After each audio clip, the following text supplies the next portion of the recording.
Hi Aris, welcome. Tingnan natin ngayon kung ano yung mensahe sa'yo ngayong November, okay? Be open-minded po, hindi po halos lahat makaresonate, no? Kaya piliin nyo na lamang. And thank you nga po pala sa mga nag-subscribe, lalong-lalo na po sa mga bumabalik. Marami pong salamat. So, tingnan natin kung ano yung mensahe sa'yo.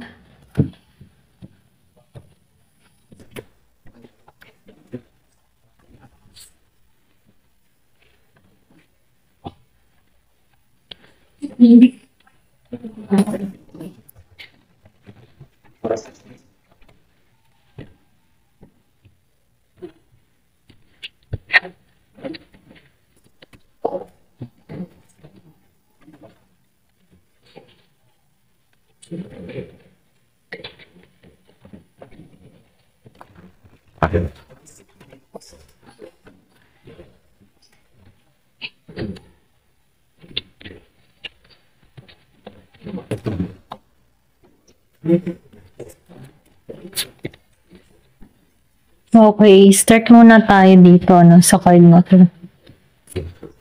Meron ka ditong forward movement. Okay, ang ganda, no? And replenish.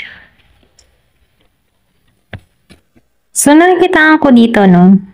Magpatuloy ka lang, okay? Ito na yung mensahe, no? Ipagpatuloy mo lang yung sinimulan mo. Kasi nakikitaan ko dito yung paglago. Paglago sa'yo, transformation, okay? At nakikitaan ko dito yung masayang mangyayari sa'yo, okay?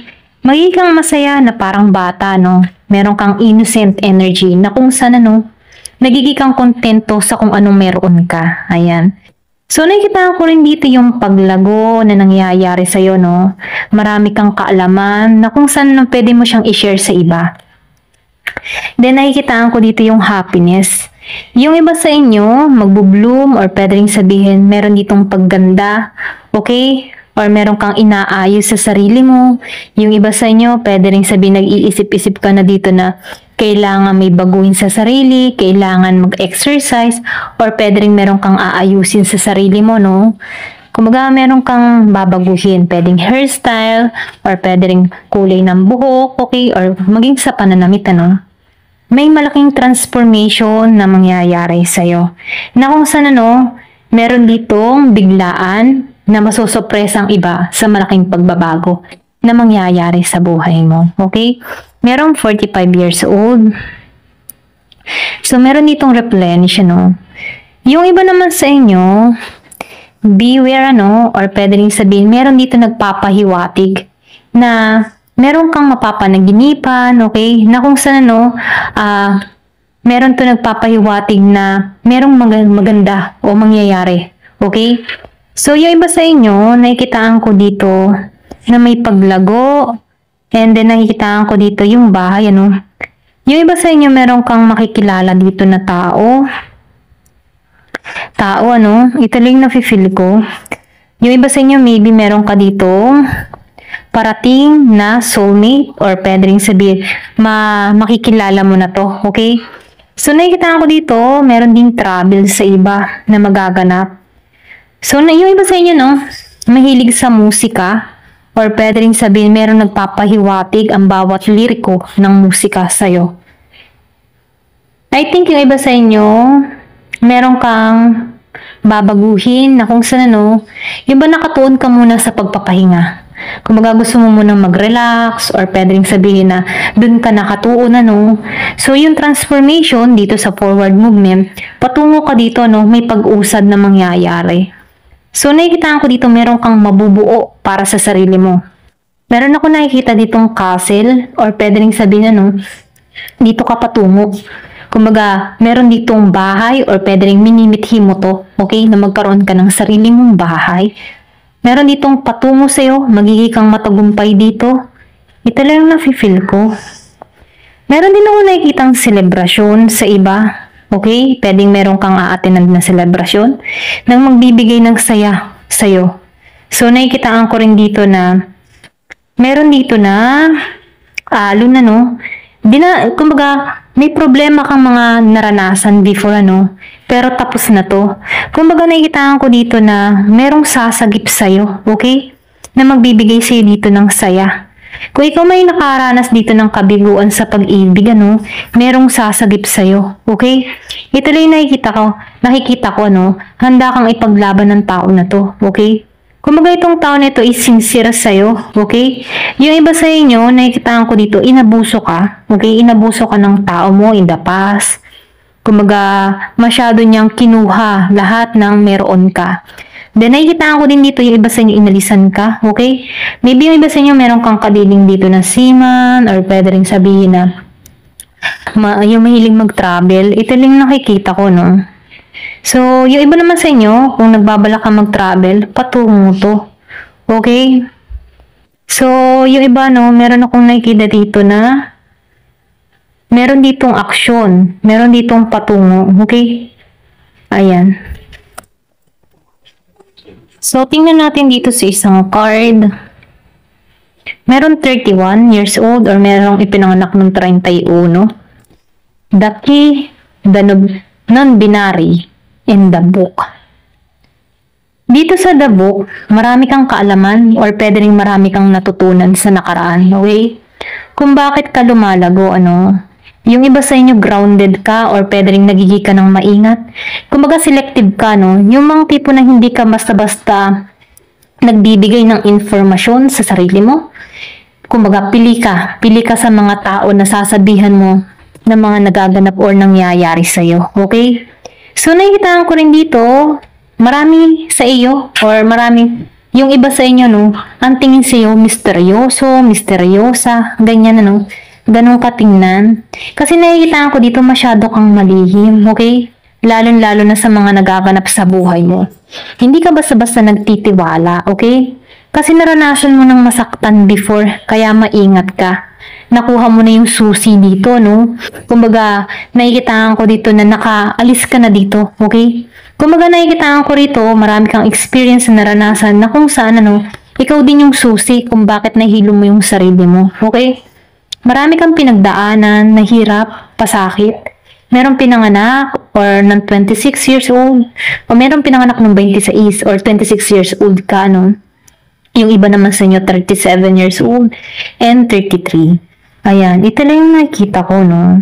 Yung bang tipo na may susi naman pero winasak pa. Alam mo yung tipong ganun? Na kung saan ikaw yung susi pero winasak ka. Alam mo yun? So, nakikita ko dito, nakaramdam ka ng ganun. So, lumalabas dito sa card na to, no? Na nasaktan ka, okay? Ito lang yung nakikita ko. May nag-betray sa'yo. So, tingnan pa natin dito, no? Meron ditong self-love, grounded, guidance. Yung sinabi ko kanina, no, selective ka, hindi ka masyadong nagtitiwala sa tao, okay, sa book. Marami ka na kasing natutunan, kaya hindi ka basta-basta nagtitiwala. Lumabas yung grounded. So, tumutumbok sa sinasabi ko kanina. May transformation na nangyayari sa'yo, mensahe, ano. So, nakikita ko dito, marami kang naranasan kung bakit nagiging kang ganito ngayon, okay? Kung bakit hindi ka basta-basta nagtitiwala.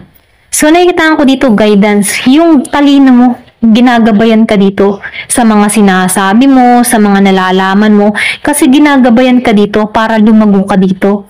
So, nakikita ko dito yung transformation, happiness, nasa yung between dito, no? So, nakikita ko dito, mayroon ditong matibay na pundasyon na parating sa'yo. Na kung saan, ano, yung star, yung sinusundan mo. Kumbaga yung between, dito ka nakatuon. Ikaw yung star okay? Kasi sinira ka dito before, okay? Pero ganun pa man, nagiging ka ng, alam mo pa yung tipo na, sinusunod mo na yung gabay mo, sinusunod mo na yung intuition mo, kung bakit may paglago na nangyayari sa'yo, okay? Self-love. So, ngayon, nakikita ko rin dito, no, yung separation na nangyari dun sa iba, okay, kung nakaranas ka ng separation, ano, nakikita ko dito na nakaramdam ka ng vulnerable or pwedeng sabihin pagkabalisa dahil sa pag-ibig na ganito. Okay? Nasaktan ka, pero ganun pa man, ano, nakikita ko dito na ginagabayan ka dito, okay? So, nakikita ko dito, inaalagaan mo na yung sarili mo or pwede rin tinutulak ka dito sa pag-aalaga sa sarili mo, no? So, nakikita ko dito, kung makikita mo, bata, para kang bata, okay, ginagabayan ka dito, na kung saan, ano, meron ditong transformation na nangyayari sa'yo, okay? So, may paglago. Patungo ka sa happiness, patungo ka sa happiness dito at transformation. And then, meron ditong renewal na mangyayari, okay? Or pwede rin sabihin, nangyayari na to sa'yo, yung pagbabago, okay? Ito lang yung nakikita ko. So, tingnan natin dito sa tarot, tanong, kung ano pa yung mensahe sa'yo.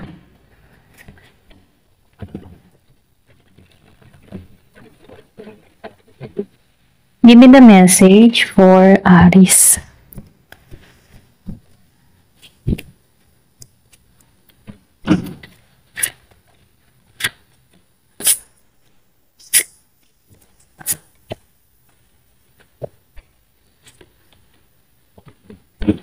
So, nakikitaan ko dito, no?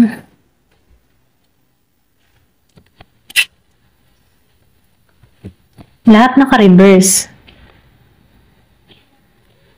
Meron itong Page of Swords, reverse, and Four of Wands, reverse, and Eight of Swords, reverse. Nararamdaman ko dito, no? Hindi na ikaw yung dating ikaw na bata, young energy, childish, okay? Malaki yung pagbabago na nangyari sa'yo. Dahil dito sa pinanaramdaman mo, sa Four of Wands, okay? Kumbaga, meron ditong tao na nagbigay ng pasakit sa'yo kung bakit binago ka ng panahon, ano? Dito sa Eight of Swords, nakalaya ka sa sitwasyon. Pinalaya mo yung sarili mo sa pinanaramdaman mo, okay? Yung iba sa inyo, meron kang kadiling dito na Libra, Gemini, and Aquarius. So, nakikitaan ko rin dito, yung iba sa inyo, meron din kadiling na Aries, Leo, and Sagittarius.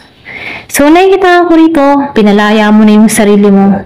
Kumbaga, natauhan ka, ayaw mo na ng ganitong sitwasyon.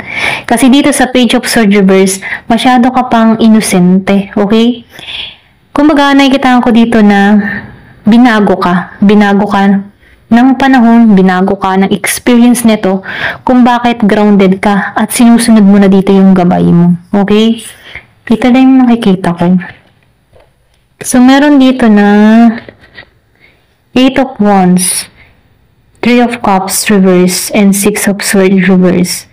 So, nakikitaan ko dito, no? Dito sa Eight of Wands, kumbaga, hindi naging matibay yung pundasyon mo before, ano? Kumbaga, nakikitaan ko dito na hindi, yung bang tipong kaya kang makontrol, kaya kang manipula ng tao mo, okay? Kaya kang masaktan nito, okay? Pero ganun pa man, dito sa Three of Cups reverse, natutunan mo na alisan to. Kumbaga, meron kang paglayo na ginawa dito kasi naramdaman mong hindi ka na masagana dito, hindi ka na maayos, hindi ka komportable, or pwede rin sabihin, hindi ka, alam mo, hindi ka kalmado, okay? So, nakikitaan ko dito, ngayon mo natututunan na kailangang alisan to, okay? Sa Six of Swords. Kailangan itong alisan ng magaan, okay? Kasi before, ang hirap-hirap na ng sitwasyon mo eh. Kumbaga, nakikitaan ko dito na inalisan mo to ng sobrang bigat, masama ang loob, may galit. Pero ngayon, ano, pinapakawalan mo na yung galit na nararamdaman mo. Maybe natanggap mo na rin sa katotohanan or natanggap mo na rin sa sarili mo na ang pagpapatawad lamang ang paraan para makalaya sa sitwasyon na kinakaharap mo. Okay? So, nakikita ko dito, pinalaya mo yung sarili mo, pinatawad mo tong tao na to. And then, nakikita ko na dito, nagiging ka ng maingat kasi nagkakaroon ka ng kaalaman, okay? Kumbaga, ginising ka dito. Kasi sinusunod mo na dito ay yung iyong tatahakin na pangarap mo, okay? Ito lang yung nakikita ko. So, ngayon nakikita ko dito na mas nakatuon ka sa mga pangarap or mga minimithi mo, okay? Sa tagumpay mo. Kasi makakamit mo to, okay? Itong star. Ayan. Ito lang yung nakikita ko. Thank you for watching. Love and peace.